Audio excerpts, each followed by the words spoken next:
అందరికీ నమస్కారం. Welcome to my channel మీ స్వాతి ముత్యం. నేను మీ స్వాతి.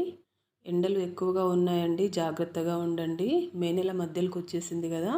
అసలు మాకైతే 2-3 డేస్ నుంచి విపరీతమైన ఎండ, గాలి అస్సలు ఆడట్లేదండి. ఉబ్బరంలాగా ఉంది.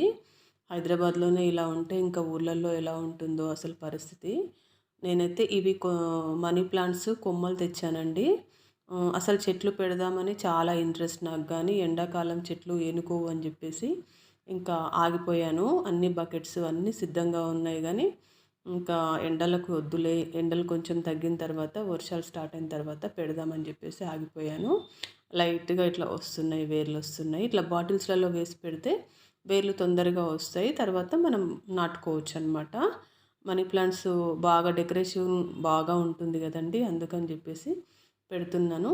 కొంచెం డే టైంలో ఇట్లా కిటికీలో పెడతానన్నమాట.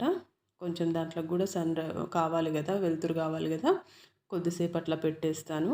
అయితే ఈరోజు వీడియో ఏంటంటే, నేను ఇవాళ నెయ్యి చేద్దామని అనుకుంటున్నానండి. మా ఇంట్లోనే పాలమీగడ పక్కకు పెట్టేసి అట్లా ఫ్రిడ్జ్లో దాచిపెట్టి ఒక 15 డేస్కి ఒకసారి నెయ్యి చేస్తూ ఉంటాను. అయితే నేను ఎలా చేసుకుంటాననేది ఇప్పుడు వీడియోలో చూపిస్తాను. ఎందుకంటే కొంచెం కొత్తగా పెళ్ళైన వాళ్ళకి, అట్లాంటి వాళ్ళకి, నెయ్యి చేయని వాళ్ళకి కొంచెం ఏమైనా ఉపయోగపడుతుందని చెప్పేసి ఈ వీడియో తీస్తున్నానండి. ఇది 15 డేస్ అనమాట. మీగడ పాల మీద మీగడ కాదు, ఇది పెరుగు మీద మీగడ అనమాట. ఒకవేళ మనం పెరుగు తోడు పెట్టుకోకపోయినా పాల మీద మీగడ అయినా సరే, కానీ ఒక 5-6 డేస్ పెరుగు మీద మీగడ ఉంటే బాగుంటుంది అనమాట టేస్ట్. తర్వాత ఒక 5-6 డేస్ పాల మీద మీగడ అయినా ఏం కాదు, కానీ మొత్తం పాల మీద మీగడ అయితే నెయ్యి అంత టేస్ట్ ఉండదు, చప్పచప్పగా ఉంటుందన్నమాట. దీన్ని ఫస్ట్ ఒక మిక్సీ జార్లోకి తీసుకోండి, పెద్ద మిక్సీ జార్లోకి తీసుకోండి. మొత్తం అంతా నీట్గా అనుకొని పెట్టుకోవాలన్నమాట. అయితే ఇవి మావి 1/2 లీటర్ పాలు అనమాట. మేము డైలీ తీసుకునేది 1/2 లీటర్ పాలు. ఆ 1/2 లీటర్ పాలకే నాకు ఎంత వెన్న వస్తుందనేది నేను చూపిస్తానండి ఇవాళ మీకు. అంటే దాన్ని పొదుపు చేసే పద్ధతి కూడా ఉంటుందన్నమాట. అందరి వల్ల కాదు అది. ఎందుకంటే కొంతమంది లీటర్ పాలల్లో కూడా ఇంత వెన్న తీయలేరు. నేను చూపిస్తాను చూడండి ఎట్లాగో.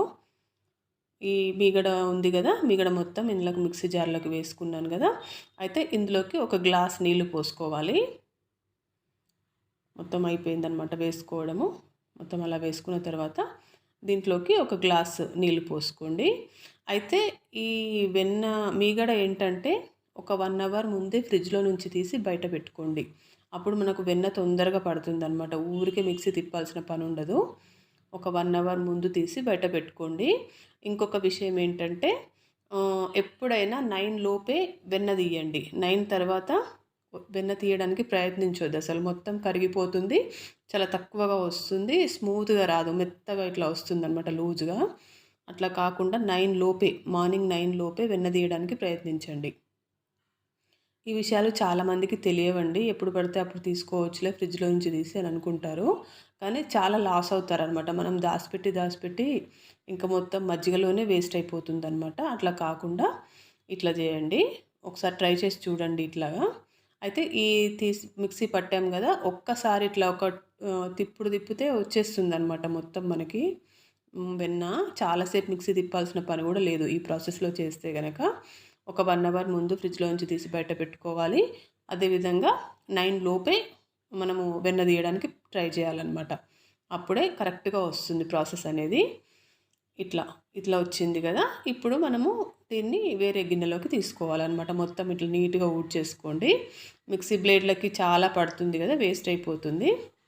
అట్లా కాకుండా నీట్గా ఊడ్చేసుకోండి. తర్వాత ఒక బేసన్ గిన్నెలో ఇట్లా కొన్ని నీళ్లు తీసుకోండి, మంచినీళ్ళు. ఎందుకంటే మనం ఒక 15 డేస్ నుంచి అలాగే పెడతాం కదా, కొంచెం నీట్గా ఉంటే బాగుంటుందన్నమాట, కడిగినట్టుగా అయిపోతుంది వెన్న కూడా. ఇట్లా ఇట్లా చేయితోటి అనుకోండి. ఒకసారి మొత్తానికి కూడా తీసుకోవచ్చు. మేము అంత తీసుకోలేను అని అనుకుంటే కనుక చిన్న చిన్న బాల్స్ లాగా చేసి తీసుకోండి. ఇట్లా మొత్తం ఒకటేసారి కూడా తీసుకోవచ్చు. నేనైతే ఒకటేసారి తీస్తాను, కానీ మీకు ఇప్పుడు వీడియోలో కొంచెం చిన్న చిన్న బాల్స్ లాగా తీసి చూపిస్తాను చూడండి. ఇట్లా మంచిగా ఇట్లా అనుకోండి. అందులో ఉన్న మజ్జిగ కూడా మొత్తం రాలిపోతుంది అనమాట కిందికి. 1-2 చుక్కల మజ్జిగ ఉన్నా కూడా అట్లా రాలిపోతుంది. దాని తర్వాత ఇట్లా వాటర్లో వేయండి. నాకైతే వెన్న తీయడం అంటే చాలా ఇష్టము. చిన్నప్పుడైతే మా నానమ్మతోటి ఊరికే పోటీ పడేదాన్ననమాట. ఆమేమో వేస్ట్ అయిపోతదేమో, పిల్లలు గదా! పిల్లలకివ్వరు గదా! ఇంట్లో చల్లకవ్వం అప్పుడు చల్లకవ్వం ఉండేదనమాట. మిక్సీలో అట్లా తీసేవాళ్ళు గారు. అసలు మిక్సీయే లేదు అప్పట్లో మా ఇంట్లో. ఇంగ చల్లకవ్వంతోటి చేసేది. మళ్ళీ మార్నింగ్ పొద్దెక్కువగా అయిపోతే వెన్న పడదు గదా! అందుకని జెప్పేసి ఇంక నాకు ఆమెకు గొడవ అనమాట. నేను తీస్తానని నేను, వద్దు నేనే తీస్తా అని ఆమె. అట్లా రోజు గొడవైతే ఉండేదనమాట. లాస్ట్‌కి ఆమెనే తీసేది. ఇట్లా మంచిగా ఇట్లా తీసుకోండి, బాల్స్ లాగా తీసి పెట్టుకోండి. ఇంకా కొంచెం ఏమన్నా ఉంటే గూడా చల్లకవ్వంతోటి తిప్పుకొని చూడొచ్చనమాట. ఏముండదు. కాకపోతే ఏమైనా కొంచెం మనకు అనిపిస్తుంది గదా! ఏమైనా కొంచెం ఉండొచ్చు అని జెప్పేసి ఆశ. అట్లా మొత్తం గిన్నెలకు, అంచులకు ఉంటుంది గదా! అదంతా తీసి అందులో వేసుకోండి. నాకైతే చాలా ఇష్టము. పాలు గాని, పెరుగు, వెన్న, మీగడ, నెయ్యి చాలా ఇష్టమనమాట నాకు. ఎంతో ఇష్టంగా తింటాను. ఇట్లా చల్లకవ్వంతోటి ఉంటుంది గదా! దాంతోటి ఇట్లా తిప్పి చూసుకోండి. ఒకవేళ కొంచెం ఏమైనా ఇట్లా వెన్నలాగా వస్తే పైకొస్తే ఫామ్ అవుతుంది పైన. అది తీసుకోవచ్చనమాట మనం. ఒక 5 మినిట్స్ అట్లా తిప్పితే సరిపోతుంది. కొంచెం అట్లా వస్తుంది గదా! దాన్ని తీసుకొని మనము వెన్నలోకి వేసుకోవచ్చనమాట. ఏముండదు ఎక్కువగా. కాకపోతే ఏంటంటే ఒక్కోసారి ఉంటుందనమాట. ఒక్కోసారి వస్తుంది. ఒక్కోసారి ఏం రాదు. దాన్ని ఇట్లా నీట్‌గా తుడిచేసుకొని చేసుకోండి. మాకైతే ఇంట్లో ఊర్లో మా మా ఊర్లో బర్రెలు ఎక్కువగా ఉండేదండి. అప్పుడు మాకు పాలు అంటే పాలొక మంచి ఇన్‌కమ్ అనమాట. ఊర్లలో బర్రెలుంటాయి గదా! అట్లా మా నాన్న వ్యవసాయం చేసేది గదా! అట్లా ఉండేది. ఒక బర్రె పాలు మొత్తం మేము ఇంట్లోకి తీసుకునేవాళ్ళము.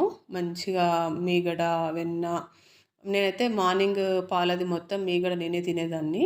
తర్వాత నైట్ పాలది మాత్రం మా అమ్మ ఇంకా పాలు తోడు పెట్టేసి ఆ మీగడ దాసిపెట్టి వెన్న చేసేవాళ్ళనమాట. అట్లా ఉండేది అప్పట్లో. మార్నింగ్ మీగడ మొత్తం నేనే తినేసేదాన్ననమాట. చూడకుండా దొంగతనంగా తినేసేదాన్ని. అట్లా ఉండేదనమాట. అంత ఇష్టం ఉండేది. ఇప్పటికి గూడా అంతే ఇష్టమండి. కాకపోతే ఏంటంటే ఇంకిప్పుడు కొంచెం ఏజ్ పెద్దగా అయింది గదా! ఇంకా అట్లా ఫ్యాట్ ఎక్కువగా ఉన్నవి తినొద్దని జెప్పేసి ఇంకా ఇట్లా చేస్తున్నాను. మా ఇంట్లో వాళ్ళకేమో మా అత్తమ్మ సైడ్ వాళ్ళకేమో నెయ్యి అంటే చాలా ఇష్టమనమాట. వాళ్ళు కొంచెం కొంచెమైనా సరే కూడబెట్టి మంచిగా నెయ్యి చేసుకుంటారు. నెయ్యి అమ్మేది గూడా మా అత్తమ్మ అయితే. వాళ్ళు ఇక్కడ గూడా ఫుల్లు బర్రెలుండేవి. వాళ్ళైతే నెయ్యి అమ్మేవాళ్ళు. ఇంకా మా అమ్మ వాళ్ళ ఇంట్లోనేమో మా ఇంట్లో వరకే ఉపయోగించుకునేదనమాట. ఇప్పుడు మేము గూడా అండి సిటీకొచ్చిన తర్వాత నేను నెయ్యి అసలు కొనలేదు. ఎప్పుడూ ఇంట్లోనే అనమాట నెయ్యి ప్రిపరేషను. ఇదివరకైతే పిల్లలు ఇక్కడ ఉన్నప్పుడైతే మంచిగా లీటర్ పాలు తీసుకునేదాన్ని. ఇప్పుడైతే హాఫ్ లీటర్ తీసుకుంటే ఎక్కువైపోతున్నాయండి. ఒకసారి టీ పెట్టుకుంటాము. టీ కూడా 2 సార్లు తాగే అలవాటు లేదు మాకు. తర్వాత మిగిలినవి తోడు పెట్టేస్తాను. ఆ తోడు పెట్టగా వచ్చిన మీగడతోటి ఇప్పుడు నేను నెయ్యి చేసి చూపిస్తున్నాననమాట. హాఫ్ లీటర్ పాలతోటి ఇంత వెన్న వస్తుంది. ఇంత నెయ్యి వస్తుందనమాట మనకి. అది 15 డేస్. 15 డేస్‌లోనే. ఇట్లా మంచిగా ఇట్లా మరలుతూ ఉంటుంది గదా! అప్పుడు మెంతులు, తమలపాకు వేసుకోండి. ఇదెందుకంటే మనకు ఇప్పుడంటే ఫ్రిడ్జ్‌లలో పెట్టుకుంటున్నాం గానీ, వెనకట ఈ ఫ్రిడ్జ్‌లు ఇవన్నీ లేవు గదా! వాళ్ళేంటంటే నెయ్యి మంచి స్మెల్ అనేది పోకుండా ఇట్లా కొంచెం మూత పెట్టి లోపటింట్లో పెడితే కుంటు వాసనలాగా వస్తుంది గదా! అట్లా రాకుండా ఉండడం కోసం అని జెప్పేసి ఇట్లా ఒక తమలపాకు, కొన్ని మెంతులు అట్లా వేసుకునేవాళ్ళనమాట. అట్లా ఉండేది. ఇప్పుడంటే ఫ్రిడ్జ్‌లో వచ్చినాయి కాబట్టి ఫ్రిడ్జ్‌లలో పెట్టేసుకుంటున్నాము. స్మెల్ ఏమి ఉండట్లేదు. కానీ ఎంత బావుంటుందో అండి స్మెల్ అయితే. ఇట్లా తమలపాకు, మెంతులు ఇట్లా వేస్తే సూపర్ స్మెల్ వస్తుంది. నెయ్యే మంచి స్మెల్. ఇంకా ఇవి వేసిన తర్వాత ఇంకా సూపర్ స్మెల్ వస్తుందనమాట. ఇట్లా మంచిగా ఇట్లా వచ్చిన తర్వాత కొంచెం గోల్డ్ కలర్ లాగా అయిన తర్వాత స్టవ్ కట్టేసుకోండి. ఎందుకంటే ముందే స్టవ్ ఎందుకంటే ఇంగో ఇట్లా అయిందనమాట. నేను బంద్ చేసిన తర్వాత ఇట్లా అయింది. కొంచెం వేడి ఉంటుంది గదా! ఆ వేడికి కూడా నెయ్యి మరలుతూ ఉంటుందనమాట. అందుకే కొంచెం మనం ముందే కట్టేసుకోవాలి స్టవ్. ఇది పాత నెయ్యి అనమాట. ఈ పాత నెయ్యిలోనే ఇప్పుడు కొత్తగా చేసిన నెయ్యి మంచిగా మనం వడకట్టుకోవాలి. ఆ తర్వాత ఈ డబ్బా గూడా ఒకసారి స్టవ్ పైన పెడితే 2 కలిపి మంచిగా ఒకసారి కొంచెం లైట్‌గా వేడి చేసుకోవాలనమాట. అప్పుడు నెయ్యి ఎప్పుడు ఫ్రెష్‌గా ఉంటుంది మనకి. ఇలా చాయ్ జాలు తీసుకొని స్టీల్ చాయ్ జాలు ఉంటుంది గదా! అది తీసుకొని వేడి వేడి నెయ్యి అయినా వడగట్టుకోవచ్చు అండి, లేదంటే కొంచెం చల్లారిన తర్వాత అయినా వడగట్టుకోవచ్చు. ఇట్లా మంచిగా ఒక స్పూన్ తోటి మంచిగా అనుకోండి, ఇందులోనే ఎక్కువ ఒక టీ స్పూన్ అంత నెయ్యి వెళ్తుందనమాట. ఇట్లా వేస్ట్ చేయొద్దు. దాన్ని మంచిగా ఇట్లా ఒత్తుకుంటే మంచిగా నెయ్యి వస్తుంది బయటికి. ఇట్లా పెట్టేసుకొని ఇంకా ఒక్కసారి కొంచెం ఇట్లా లైట్గా కాగబెట్టుకోండి. అయితే ఈ డబ్బా ఏంది ఇంత పెద్దగా ఉంది అనుకుంటున్నారా? అంటే మా పిల్లలు ఇక్కడ ఉన్నప్పుడు మేము కొంచెం ఎక్కువనే పాలు తీసుకునేది కదా, అప్పుడు నెయ్యి కూడా ఎక్కువ వెళ్ళేదనమాట. అందుకని ఇంత పెద్ద డబ్బా చేసుకున్నాను. ఇంకా అదే డబ్బా కంటిన్యూ చేస్తున్నాను అనమాట నెయ్యికి. వేరే డబ్బా మార్చలేదు. ఇట్లా వస్తుందనమాట. 15 డేస్కి ఒకసారి ఇట్లా పావు కిలో అంత నెయ్యి వస్తుంది మాకు. ఇదే మేము వాడతామండి. నెయ్యి అసలు కొననే కొనము. మీకు ఈ పద్ధతి కనుక నచ్చినట్లయితే నా ఛానల్ని లైక్ చేసి సబ్స్క్రైబ్ చేసుకోండి. అలాగే ఫాలో కండి. మీ ఫ్రెండ్స్కి కూడా షేర్ చేయండి. ఇదే పద్ధతిలో నెయ్యి చేసుకుంటే కనుక మీకు అనుకున్న క్వాంటిటీ కంటే ఎక్కువగా వస్తుంది. ఇప్పుడు చూసారు కదా, నేను చూపించాను కదా ఎలా చేసుకోవాలో.